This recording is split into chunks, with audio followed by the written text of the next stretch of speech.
18 सितंबर 2016 सुबह का समय। जम्मू कश्मीर के उरी सेक्टर में सब कुछ सामान्य लग रहा था। जवान अपने कैंप में थे। तभी कुछ ही मिनटों में गोलियों, ग्रेनेड और आग ने पूरा माहौल बदल दिया।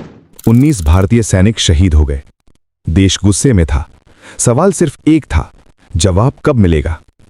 लेकिन किसी को नहीं पता था अगले 11 दिनों में एक ऐसा ऑपरेशन तैयार हो रहा है जो भारत की सैन्य नीति बदल देगा। प्रधानमंत्री नरेंद्र मोदी, रक्षा मंत्री मनोहर पर्रिकर, राष्ट्रीय सुरक्षा सलाहकार अजीत डोभाल, सेना प्रमुख जनरल दलबीर सिंह सुहाग और टॉप सैन्य अधिकारी लगातार बैठकों में जुटे थे। यह है 2016 उरी सर्जिकल स्ट्राइक की इनसाइड स्टोरी। एक ऐसी कहानी जिसमें दर्द था, प्लानिंग थी, खतरा था और एक साफ संदेश था, अब जवाब मिलेगा। 18 सितंबर 2016 की सुबह उरी में भारतीय सेना के ब्रिगेड मुख्यालय पर 4 आतंकियों ने हमला किया। पहले ग्रेनेड फेंके गए, फिर फायरिंग शुरू हुई। कई टेंट्स में आग लग गई। जवानों को संभलने का मौका तक नहीं मिला। पूरे देश में शोक और गुस्सा फैल गया। हमले के तुरंत बाद दिल्ली में हाई लेवल मीटिंग्स शुरू हुई। प्रधानमंत्री नरेंद्र मोदी ने कहा था कि दोषियों को सजा मिलेगी। फैसला आसान नहीं था। हर कदम का असर अंतर्राष्ट्रीय स्तर पर पड़ सकता था। लेकिन इस बार सिर्फ बयान नहीं देना था, जवाब देना था। अगले कुछ दिनों तक भारतीय सेना और खुफिया एजेंसियों ने सीमा पार मौजूद लॉन्च पैड्स पर नजर रखी। Research and analysis wing, intelligence bureau, सैन्य खुफिया इकाइयों और निगरानी टीमों ने टारगेट की जानकारी जुटाई।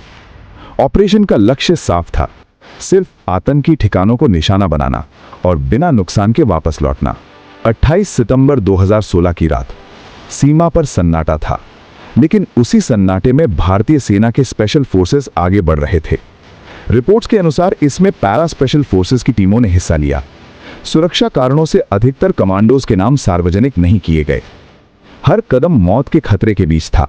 सामने दुश्मन का इलाका, नीचे कठिन पहाड़ी रास्ते, ऊपर अंधेरा और पीछे पूरा देश।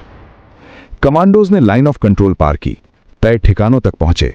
समय बिल्कुल नापा हुआ था। फिर शुरू हुआ हमला। कुछ ही मिनटों में कई लॉन्च पैड्स तबाह कर दिए गए। आतंकी ढांचे नष्ट हुए। भारतीय सेना ने कहा कि आतंकियों को भारी नुकसान पहुंचाया गया। ऑपरेशन पूरा होने के बाद जवान सुरक्षित वापस लौट आए। 29 सितंबर की सुबह DGMO lieutenant general Ranbir Singh ने प्रेस कॉन्फ्रेंस की। उन्होंने बताया कि भारतीय सेना ने सीमा पार आतंकवादी लॉन्च पैड्स पर सर्जिकल स्ट्राइक की है। यह बहुत बड़ा पल था, क्योंकि पहली बार भारत ने सार्वजनिक रूप से ऐसी कार्रवाई की घोषणा की थी। संदेश साफ था, अगर हमला होगा तो जवाब भी होगा। दुनिया भर की नजरें भारत और पाकिस्तान पर टिक गईं। देश के अंदर लोगों ने सेना के साहस को सलाम किया। इस ऑपरेशन की सबसे बड़ी बात सिर्फ हमला नहीं थी, बल्कि संदेश था। कई सालों तक भारत अक्सर आतंकवादी हमलों के बाद संयम दिखाता था, लेकिन उरी के बाद रणनीति बदली।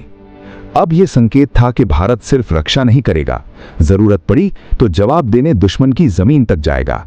उरी का हमला दर्द था, सर्जिकल स्ट्राइक उसका जवाब थी, और उस जवाब ने दुनिया को बता दिया, नया भारत चुप नहीं रहेगा।